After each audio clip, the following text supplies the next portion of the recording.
এই অঙ্কটায় আর্থের সারফেস থেকে আমি লিখলাম সারফেস অফ আর্থ, মানে পৃথিবীর তল থেকে ভি বেগে রকেটকে উপরে ছুঁড়েছে। ভি স্পিডে একটা রকেটকে উপরে ছুঁড়েছে। আর্থের সেন্টার যদি এই হয়, তাহলে এই হলো কিন্তু আর্থের রেডিয়াস। আমরা ধরে নেব আর্থের মাসটা পুরো সেন্টারে আছে, আর এখানে যাকে ছুটছি তার মাস হলো স্মল এম, রকেটের। তো সর্বাধিক কত উচ্চতায়, ম্যাক্সিমাম কত হাইট কিন্তু এটা অ্যাটেন্ড করবে। তো ম্যাক্সিমাম হাইট ধরো এই অবধি এলো, পৃথিবীর সারফেস থেকে এই হাইটে এলো। এই সামটা কত হাইটে এলো, ধরো এই হাইটটা এইচ, এখানে এইচ দিয়ে করেছে, এইচ ধরলাম।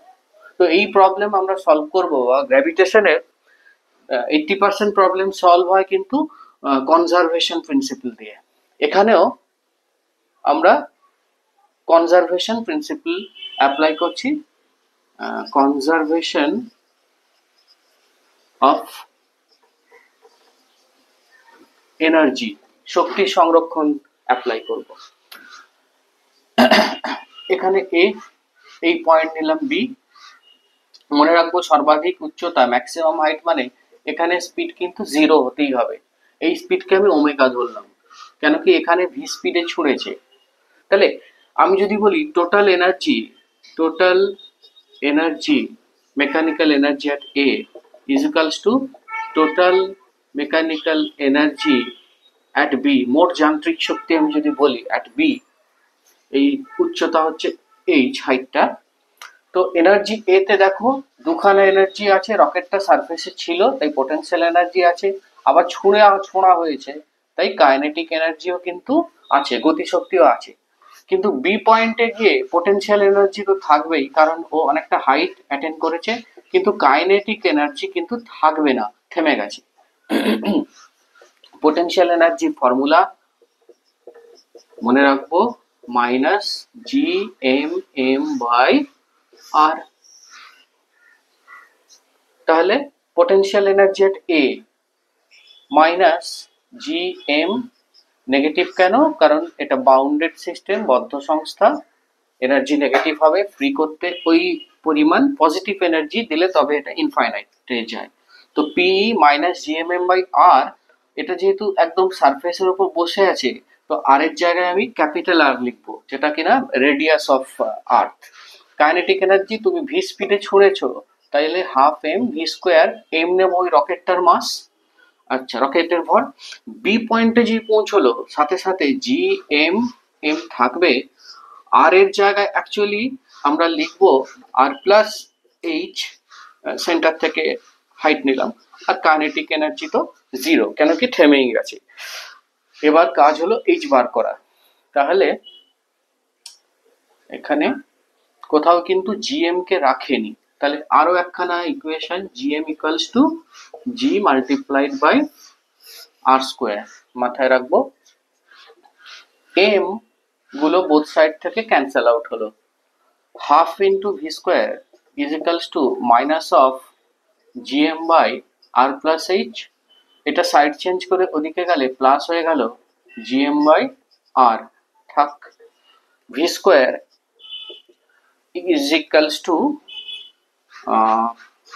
জিএম কমন নিলাম, আর এই 2 তলায় ছিল এখানে এলো, এই 2 ওখানে এলো, 1 by R minus 1 by R plus H.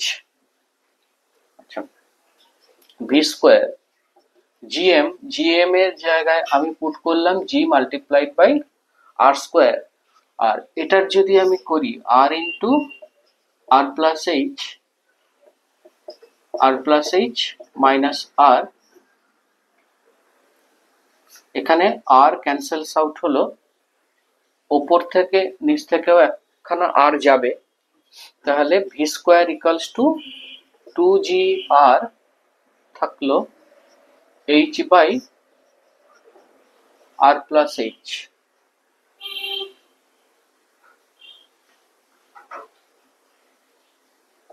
আচ্ছা আমাদের তো এইচ লাগবে, আমি ভি স্কোয়ার নিয়ে কাজ করব কেন? তাহলে এক কাজ করি, উল্টে দিলাম। 1/v² is equals to r plus h by h into 1/2g r। এখানে এলাম 1/v²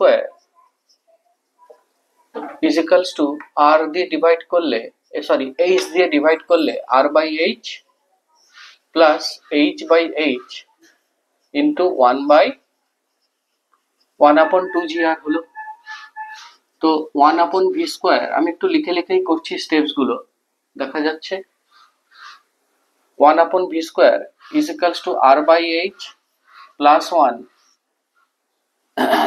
into 1/2gr,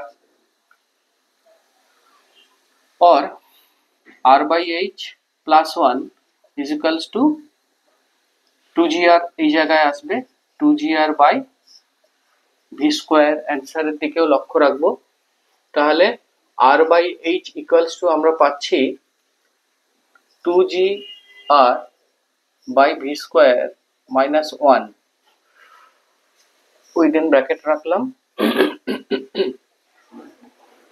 তাহলে h equals to হাইট চেয়েছে, h এখানে যাবে, আর এই পুরো ব্র্যাকেটের মধ্যেটা ডিনোমিনেটরে বা হরে আসবে r by 2gr upon v² minus 1। দেখে নি, হ্যাঁ এই হলো অ্যান্সার। তাহলে এই হাইটে গিয়ে, এইটা হলো ম্যাক্সিমাম হাইট, এই ম্যাক্সিমাম হাইট ও পেতে পারবে।